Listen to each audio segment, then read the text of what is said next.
filling my father's shoes. These principles were inculcated early in me by my parents, particularly by my father. My father was one of those people who remind me of Shakespeare's words. Some are born great, some achieve greatness, and some have greatness thrust upon them, too. I honestly think that all three applied to my father. Abdullah Al-Dabbagh. He was born intelligent, compassionate, and gifted, but he achieved greatness by being extremely entrepreneurial, curious, and dedicated to helping. And he had greatness thrust upon him as well. In an effort to help his young country, Saudi Arabia, as a nation, only came to be in 1932. My father, who'd gone to Egypt to earn what was then a rare bachelor's degree, accepted the invitation to be Saudi Arabia's third Minister of Agriculture. In 1960, during his time in government, he ventured out on a road trip that deeply influenced him both professionally and personally, including how he would grow to view the world. Thanks to the Eisenhower Fellowships organization and the U.S. Department of Agriculture, he and my mother were presented with a brand new blue 1960 Ford Falcon convertible, a crisp roadmap, trip kit, from the American Automobile Association, an itinerary, and access to the best and brightest agricultural engineers and other professionals across the United States. My father wrote of that time, quote, "I was not sure I could get along with the trip kit in this car, and was afraid of getting lost amidst the highway network.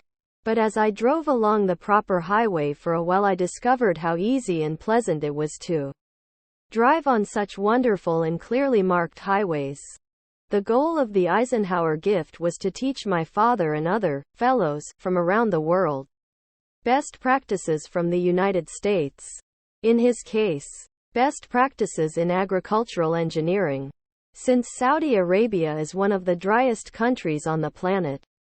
My father's primary goal was to learn as much as possible about the most effective use of scarce water resources.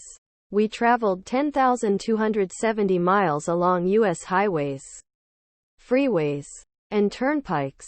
We climbed mountains, went through tunnels, crossed rivers, and passed across barren deserts, he wrote. The journey would take him to centers of excellence in water and agriculture all across America. He studied the work of the Tennessee Valley Authority and marveled at Nevada's brand new, astonishing Hoover Dam. He spent half the trip in desert areas such as Texas, Arizona, and Southern California, studying the ways in which water could best be husbanded.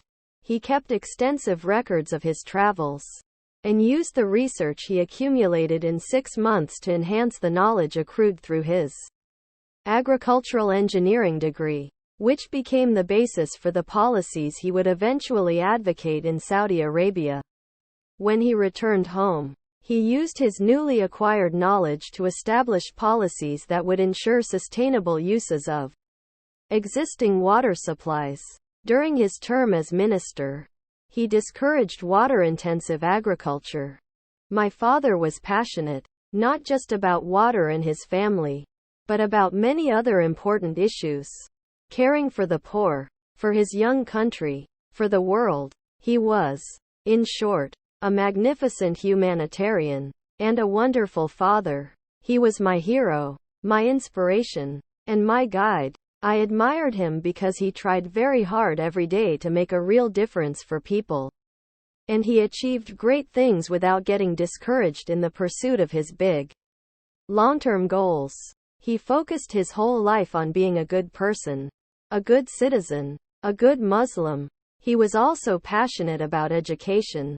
During a time when there were no girls' schools in Saudi Arabia, he sent his daughters overseas to the best educational providers at the time. He also sent his sons to study abroad.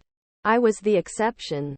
When you are the son of a dedicated public servant who is also an admired philanthropist and businessman, when you happen to truly honor this person as an honest, kind, patient, compassionate, and selfless humanitarian, and when that person puts you in charge of his legacy, well, then, You have very big shoes to fill. I spend my life trying to fill his shoes. And I don't regret any step I take in them. I am very grateful that he imparted to his children his principles and values. His teaching also gave me the foundation for the rules I describe in the chapters that follow. They have been very useful to me, and I hope they will be equally valuable to you. It would be a grave omission if I did not mention the enormous influence that my mother, Asa, had on me in cultivating a spiritual set of characteristics that have acted as the force, the fuel, for all those more concrete competencies. My mother taught me how simple things can generate the most complex outcomes. She taught me about gentleness, kindness, and the importance of having a strong moral compass, with compassion sitting right at the heart of it. She showed me, with every action and interaction, the value of warmth, the importance of strong family ties, and the absolute imperative for us all to practice empathy and caring toward one another, toward animals, toward the earth. She shone light on the smallest of details and actions, and proved time and again that acts of giving, even if seemingly negligible, can reap the biggest rewards in life. I remember a particular incident a few weeks before my firstborn was due. My then heavily pregnant wife and I had a ritual of walking in a small park in London. One day, as we were walking, I saw a tiny bird entangled in a piece of chicken wire. It appeared to be struggling. I bent down, held the bird in my hands, and untied it from the wire, after which it flew right out of my hands and into the sky. The very next day, my daughter Yasmin arrived a few weeks early. I remember wondering if, on some mysterious level, my small kindness may have begotten another kindness, because the gift I received is one of the greatest of my life. My mother taught my siblings and me from a very young age that we should never hesitate to give, because the rewards of giving will always trump the generous action itself. This is not to say we give in order to receive a reward, but rather, that we give in order to continue a cycle of virtue. If we don't give, we aren't fulfilling our potential as human beings.